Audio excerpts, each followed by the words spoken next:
Je vous retrouve enfin pour le tant attendu tome 3, La couronne d'os dorée de Le sang et la cendre de Jennifer L. Armentrout aux éditions de Saxus. J'espère que vous allez bien et que comme moi, si vous avez adoré les tomes 1 et 2, vous avez pu déjà entamer le tome 3. Je ne pensais pas le commencer si tard, je pensais même le finir ce week-end et finalement j'ai pas lu du tout.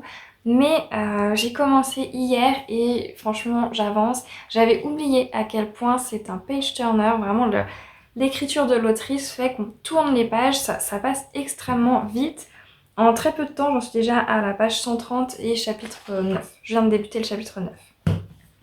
Je me suis dit, ça pourrait être sympa pour ce vlog si jamais vous êtes également en train de lire ce tome au fur et à mesure de la vidéo, pourquoi pas arrêter. Je vous préviendrai à quel endroit j'en suis, histoire de ne pas vous faire spoiler si jamais. Et si vous n'avez pas lu ni le tome 1, ni le tome 2, ni du coup ce livre, je vous conseillerais pas vraiment de regarder mes vidéos. Je vous conseillerais plutôt d'arrêter cette vidéo. Vous pouvez regarder, je pense, la vidéo sur le tome 1, voir si vous avez envie de regarder la saga et si jamais de lire la saga. Et si jamais vous n'avez pas envie de la lire, bah là c'est pas grave si vous faites spoiler.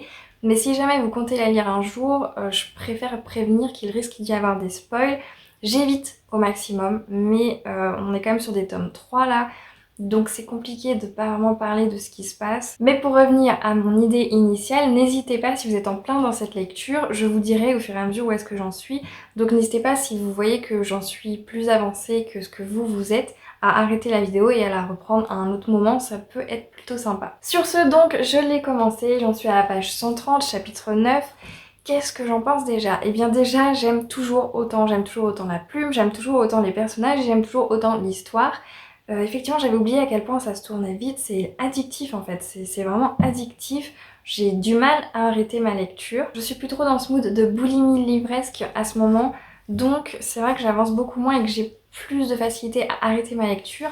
Mais là, vous voyez, je suis au chapitre 9, à la base, ça fait déjà 2-3 chapitres que je m'étais dit j'arrête de lire, j'arrête de lire. Et vous voyez, ça enchaîne quand même. Et d'ailleurs, c'est pour ça que j'en suis à la page 130 et pas à une page, vous savez, de chapitre. Parce que l'autrice arrive toujours à faire en sorte que quand vous arrivez à la fin du chapitre, vous pouvez pas vous arrêter à ce moment-là. Et donc quand c'est comme ça, je préfère m'arrêter un peu plus tard dans le chapitre, pas vraiment à un endroit où l'autrice a envie qu'on s'arrête, mais moi ça me permet en tout cas de réussir plus facilement à arrêter ma lecture. Donc bref, dans ce tome déjà, je peux vous dire qu'en 130 pages, il se passe pas mal de choses. Là on est quand même sur un tome qui a l'air de vouloir bouger, de bien bouger, et là les actions, les actions s'enchaînent, les différentes scènes s'enchaînent aussi, et c'est plutôt pas mal, j'aime beaucoup. Je tiens quand même à dire, je tiens quand même à dire que l'autrice aime particulièrement les scènes explicites avec personne dans la pièce, pardon, qui regarde. C'est pas trop mon délire.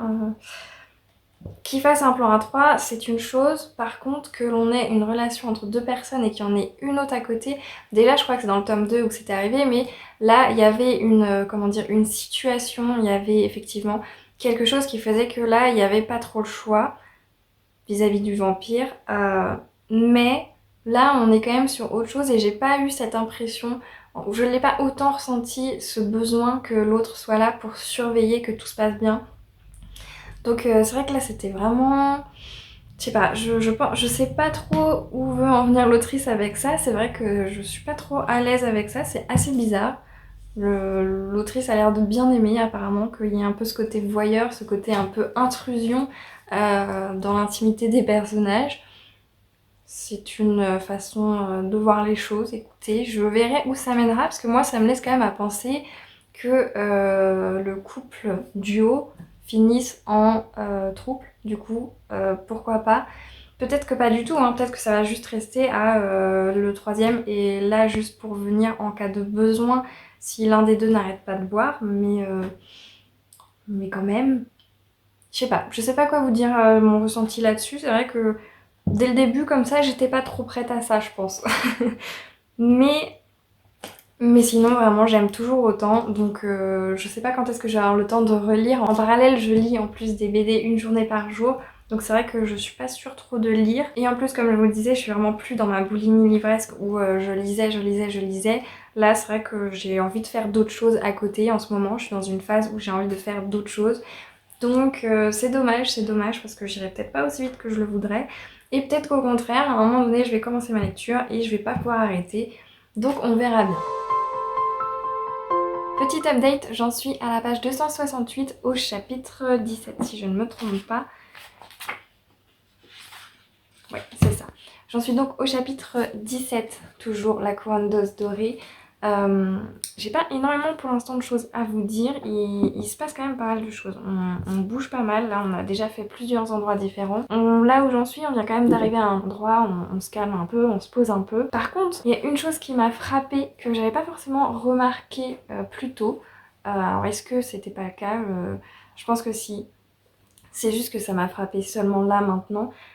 J'aime beaucoup la nuance des personnages. Ce que je veux dire par là, c'est que ce ne sont pas des personnages soit gentils, soit méchants. D'ailleurs, les protagonistes, les personnages principaux, à certains moments, pour moi, je les qualifierais quand même beaucoup plus de méchants que de gentils. C'est-à-dire quand même que Castile et Pénélope réagissent régulièrement de façon extrêmement dure, extrêmement violente, où on va avoir quand même des personnages qui sont assez individualistes dans le sens où ils veulent se venger pour le mal qu'ils ont subi eux, sans penser au fait que bah quand même ôter une vie c'est pas anodin. Donc voilà, il y a un peu ce côté, ils agissent comme dans certaines autres œuvres, on pourrait avoir juste le méchant qui agit comme ça et le gentil est juste tout le temps gentil, le gentil il ne tue jamais, etc. Donc là on a vraiment cette nuance, on a vraiment dans nos personnages à la fois le côté gentil, à la fois le côté méchant. Pourquoi je dis gentil? Parce que quand même ils se battent pour quelque chose qu'ils trouvent bien, pour quelque chose de bien, je pense. En tout cas, c'est ce que l'autrice veut nous faire croire. Est-ce que ce le sera? Je n'en sais rien. Mais en tout cas, ils se battent pour le bien de ce que j'en sais, de ce que je vois, tout en faisant quand même des actions qui sont extrêmement connotées assez mauvais quand même, on va pas se mentir. Décapiter des gens comme ça juste parce que ces personnes nous ont fait du mal ou parce que à cause de ces personnes nos parents sont morts, etc. C'est vrai qu'il y a une certaine morale que dans d'autres œuvres, encore une fois, on n'aurait pas trop chez le protagoniste en tout cas. Chez l'antagoniste, plutôt oui. Donc encore une fois, je l'ai pas remarqué plus tôt, en tout cas ça m'a pas sauté aux yeux plus tôt, mais là je m'en rends de plus en plus compte et j'aime beaucoup ça. J'aime beaucoup lire des personnages qui ne sont ni trop méchants, ni trop gentils, ils sont les deux. Ils ont leur part d'ombre, ils ont leur part de lumière et voilà. Ce que je voulais dire aussi c'est que c'est clairement pas une œuvre, encore une fois, il me semble que je l'ai quand même déjà précisé dans les autres vlogs, mais je préfère le redire, c'est clairement pas une œuvre à mettre entre les mains des plus jeunes. C'est pas pour rien que c'est un new adulte si je me trompe pas, une new romance, je sais même plus. C'est quand même des scènes déjà violentes hein, vis-à-vis des morts, des scènes extrêmement dures et des scènes explicites, hein, des scènes charnières très explicites, bien explicites quand même, donc on n'est pas sur une œuvre toute mignonne pour vos enfants de 13 ans. S'ils ont découvert cette part-là et que vous êtes d'accord avec ça, effectivement là je n'ai rien à dire, mais sachez quand même que dans cette œuvre on est sur des scènes extrêmement explicites, on est sur un couple qui aime bien ça, hein, on va pas se mentir. Je préfère le préciser parce que vraiment je sais plus du tout si je vous en ai parlé de ça ou pas, mais il me semble, en tout cas il me semble que j'avais parlé du fait que c'était new adulte. Sinon ce que je peux dire d'autre c'est que j'aime toujours autant la relation là pour l'instant entre Poppy et Castile. Castile que je n'arrive pas à intégrer qu'il s'appelle Castile et non Hawk. Hawky. J'en sais rien. Mais en tout cas pour moi il reste quand même avec son premier prénom et j'ai beaucoup de mal avec Castile. Pourtant on utilise tout le temps ce prénom maintenant. Mais j'y arrive pas, vraiment j'ai du mal. Mais voilà, leur relation j'aime beaucoup. J'ai bien aimé notamment une scène en particulier, donc là je vais être un peu plus dans les spoils, un peu plus explicite. Sans trop en dire, hein. C'est vraiment juste... je vais essayer de pas trop en dire. Mais une scène, donc il y a quelques pages de là où j'en suis, donc je vous ai dit j'étais à la page 268. Il y a quelques pages où j'ai beaucoup aimé le fait qu'on soit vraiment dans une ouverture d'esprit au sein du couple, dans une bienveillance, encore une fois, l'un envers l'autre, et surtout une compréhension et à la fois le fait qu'on instaure une communication dans le couple. C'est tout bête dit comme ça, mais c'est vrai que on le voit pas souvent et là c'est fait de façon assez subtile. où juste Castile attend le bon moment justement pour se retrouver seule avec Pénélope et pour pouvoir lui dire c'est bon, tu peux arrêter de faire semblant que tout va bien, tu peux juste te reposer sur moi et laisser tout sortir, tout ce qui va pas, pleurer, etc. Et j'ai trouvé ça extrêmement beau et extrêmement bien de mettre ça dans une œuvre, justement ce côté que on peut s'appuyer sur l'autre pour que ça aille mieux, on peut effectivement faire confiance à l'autre de manière générale. Donc bon, sinon j'ai pas énormément avancé, j'espère quand même bien avancer demain pour vous en redire un peu plus. Donc écoutez, à demain.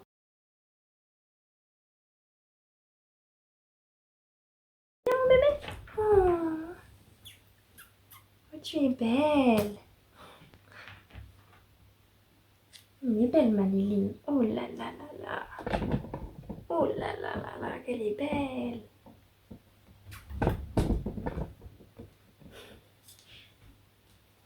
Tu vas aller sur là.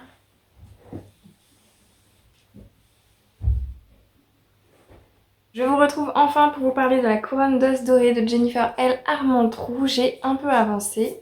J'ai pas terminé, mais j'ai avancé. J'en suis donc là au chapitre 34, page 546 dans mon édition.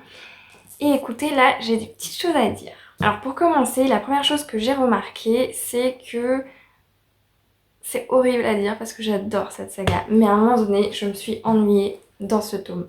Je me suis ennuyée, alors je m'en suis rendu compte, je pense, vers la page 400, aux alentours de la page 400, et pendant une centaine de pages aux alentours de cette page 400, je m'ennuyais dur en fait. C'était long. On avait perdu un peu cet accompagnement de péripéties, cette succession d'événements qui s'est passé dès le début et dans laquelle on se dit waouh, on arrive directement dedans, etc. Bah là, ça s'était un peu arrêté. Et du coup, à ce moment-là, à la place de succession d'événements que j'aurais aimé avoir encore, on était beaucoup plus focalisé sur la relation amoureuse de Poppy et Castile et surtout leur relation charnière et l'apprentissage de cette relation charnière de Poppy. Vraiment, on était sur des scènes explicites, sur scène explicite, sur scène explicite, encore et encore. Et c'était... Qu'il y en ait un peu, ça me gêne pas. Franchement, c'est pas... Voilà, il y en a. Mais là, c'est vrai qu'on n'était plus du tout centré sur le côté fantasy que moi j'aime, sur le côté un peu politique, etc. De ce qui se passe, etc. Là, on était vraiment que focus sur leur relation amoureuse, sur leur relation charnière. Et c'est pas charnel ou charnière?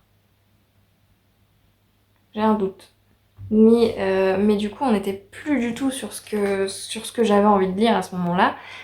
Donc c'était vraiment pour moi un creux à ce moment-là. Donc une centaine de pages dans laquelle on a perdu vraiment du mordant des événements qu'on avait au début, mais également je trouvais qu'on avait à ce moment-là, vu qu'on était focalisé sur les deux personnages, Poppy et Castile, eh bien on se retrouvait beaucoup moins avec l'humour qu'on retrouvait par exemple plus avec Kiran, ou les chamailleries enfantines que l'on a effectivement avec d'autres personnages, etc.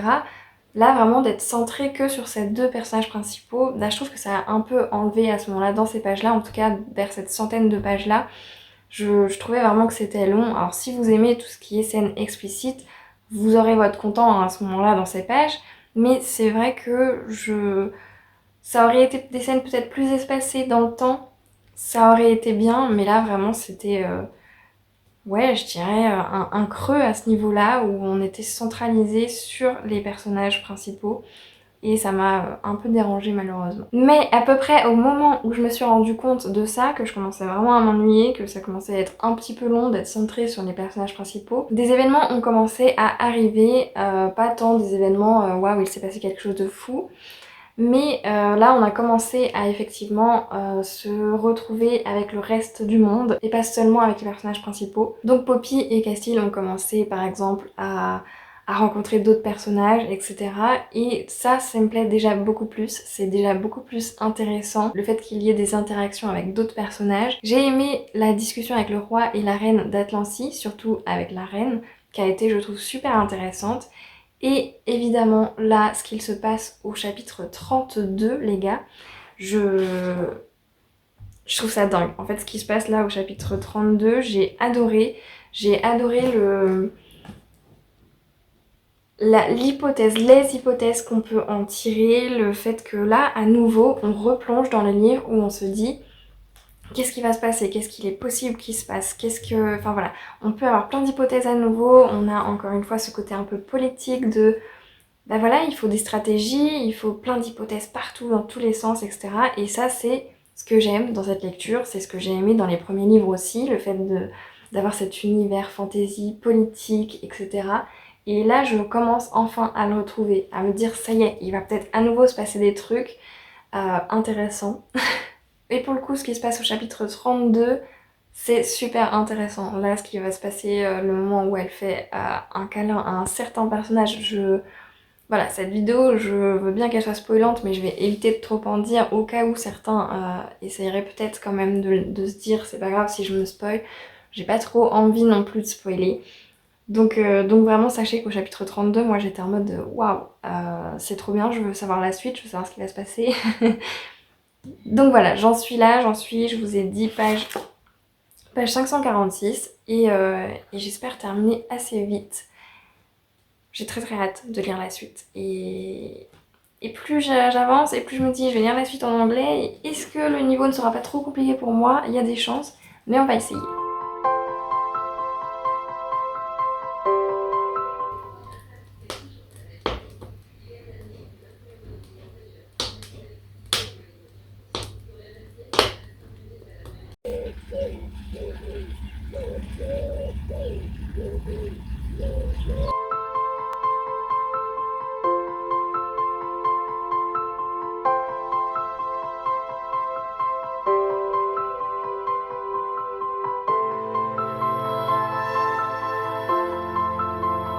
Je vous retrouve alors que j'ai terminé La Couronne d'os doré. Et comment vous dire que la fin est juste démentielle. Les nouvelles informations qui nous sont données, les nouveaux éléments qui nous sont donnés sont juste dingues à la fin. Après, effectivement, ce petit grand moment de longueur que j'ai trouvé, vraiment ce qui se passe à la fin, c'est juste dingue. Après ce laps de temps où vraiment c'était long d'après moi, je trouve vraiment que là on repart crescendo sur des événements qui se bousculent à nouveau et ça fait vraiment plaisir. C'est vraiment ça que j'aime dans cette lecture. Et donc là, d'avoir enfin retrouvé ça vers la fin, c'est juste génial. Donc j'ai adoré les nouvelles infos, mais je me suis fait la remarque que quand même, cette fin, la fin que l'on a, donc la toute fin, n'est pas du tout la même que le roman d'avant. Tout simplement parce que le tome 2, quand je l'ai terminé, je voulais la suite tout de suite. J'étais vraiment en mode, waouh, ce qui vient de se passer, c'est un truc de dingue. Mais c'était vraiment à la toute dernière page, alors que là, c'est sur les quelques dernières pages que des choses vont se passer, et les dernières pages, la dernière page, on sait ce qui va se passer, ça nous promet du lourd, effectivement, mais on est moins dans l'attente de ce qui va se passer ensuite, parce qu'on sait ce qui va se passer ensuite. Je sais pas trop si c'est clair, je vais pas trop vous en dire pour pas trop vous spoiler, mais voilà. Donc franchement, la fin rattrape quand même bien cette longueur du milieu que j'ai eue, que j'ai ressentie. La fin promet vraiment du lourd pour le prochain tome, donc il n'y a aucun doute que je vais lire la suite, évidemment. Le seul truc, c'est qu'il faut que je revérifie parce qu'il y a un tome, une sorte de spin-off ou je ne sais plus trop, qu'on peut lire que c'est conseillé de lire entre deux tomes. Et je sais plus si c'est entre le 3 et le 4 qu'il faut le lire ou si c'est entre le 4 et le 5. Mais il me semble que les éditions de Saxus vont sortir un spin-off avant de sortir le 4. Donc il y a moyen faut lire le spin-off avant. Donc il faudra que je me renseigne pour voir lequel je lis à la suite. En tout cas, c'est ma première lecture du mois de mai, vu que je l'ai terminée en mai, ce qui n'était pas prévu. Et ça reste une très bonne lecture. C'est pas mon préféré des trois, vu qu'il y a eu une certaine longueur. Mon préféré, j'hésite quand même entre le 1 et le 2. C'est vrai que beaucoup disent que le tome 2, c'est un tome de transition. Ça m'a pas tant gêné que ça. Au contraire, là, c'est plutôt là où vraiment il y a un moment où on est trop focus sur la relation entre Poppy et Castile. Mais vers la fin, c'est juste dingue, en fait. L'autrice sait vraiment comment faire pour qu'on ait envie de lire la suite, encore une fois. Et en plus, il y a quand même de nouvelles créatures que j'adore voir dans les romans qui apparaissent, donc c'est trop génial. Donc voilà pour cette lecture, une très très bonne lecture à nouveau, pas mon préféré des... J'arrive mon chaton! Donc voilà pour cette lecture, c'est pas mon préféré des trois, mais ça reste quand même une extrêmement bonne lecture. Je vais donc vous laisser là parce que j'ai le montage à faire et que ça va me prendre du temps et qu'on est déjà mardi et que le vlog est pour demain. Donc j'espère que cette vidéo vous aura plu, que vous aurez pu suivre cette lecture en même temps que la vidéo. N'hésitez pas à me dire si vous avez déjà lu ce livre, ce que vous en avez pensé, et n'hésitez pas non plus à me dire si vous souhaitez le lire ou sinon pourquoi. Sur ce, je vous souhaite à toutes et à tous de très belles lectures et je vous dis à la prochaine!